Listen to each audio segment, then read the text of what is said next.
Loss is inherent in infertility. The negative beta at the end of the cycle, diminishing hope, forgoing opportunities. Mixed in with the loss is the physical pain and the emotional embarrassment, the financial holes and the constant anxiety, and of course, schwanking off in public. When my husband Josh would complain about the donation rooms, I would lift up my shirt to show him my bruised belly. How could he ever compare rubbing one out with nightly injections? And then I took a field trip to the donation rooms, and I listened to the nurses discussing the viscosity of a semen sample on the other side of a thin wall, and I had a newfound appreciation for my husband's prowess to zone in on an image of breasts, always my own, and get the job done despite the andrologist crooning careless whisper in his office 3 feet away. On the morning of our first IUI, we drove to the clinic, bleary-eyed from lack of coffee and somewhat anxious to see if this next step would work. When he was called back to the room, he seemed a little surprised that I was coming with him.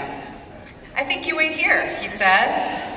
"I'm coming back for moral support," I said to the nurse, "if that's okay." "Fine," the squat German woman barked. She paused outside of a tiny room that contained a bark lounger, magazine rack, television set, and a sink counter with a sealed collection vial.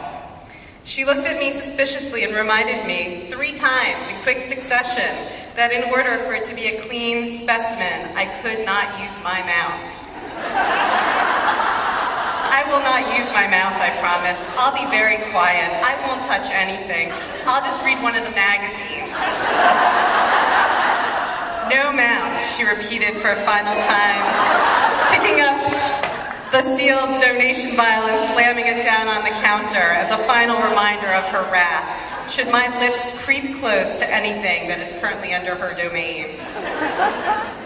And this is what baby making in the clinic is like.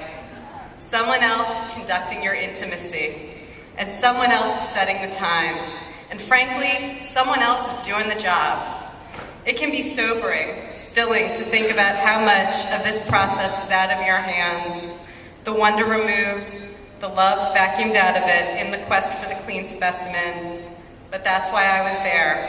I was taking back the porn. "I don't know if I can perform if you're going to be watching," my husband admitted. "Oh, I'm not going to be watching," I said. And that is when I stripped off the oversized gray sweatshirt and the wide-legged jeans to reveal a black, merry widow-like contraption with garters and thigh-high black stockings peeking out over knee-high boots.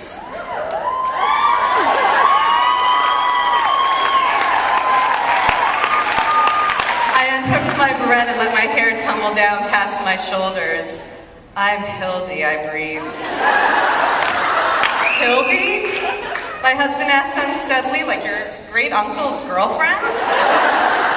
Which wasn't the reaction I'd been hoping for. I had sort of assumed that the outfit would cause immediate schwangage, that he'd have to dive for the collection cup in slow motion to catch the stream of semen shooting out just from the mere sight of his wife parading in front of him in material that was black and shimmery and see-through. "Oh, I'm Hildy," I said, shaking my ass a bit in his face as I leaned over to check out the porn in the magazine rack. I should have gone for the slow reveal. "Perhaps we should get to know each other," I murmured, trying to look at him through my lashes without getting a headache. "I have lots of secrets." "Really, Hildy? Secrets?" Josh said, not really making any motions that would get us out of this room. "Oh, lots of secrets," I moaned, "and here's the first one. Why don't you just get your donation vial ready and we can begin?"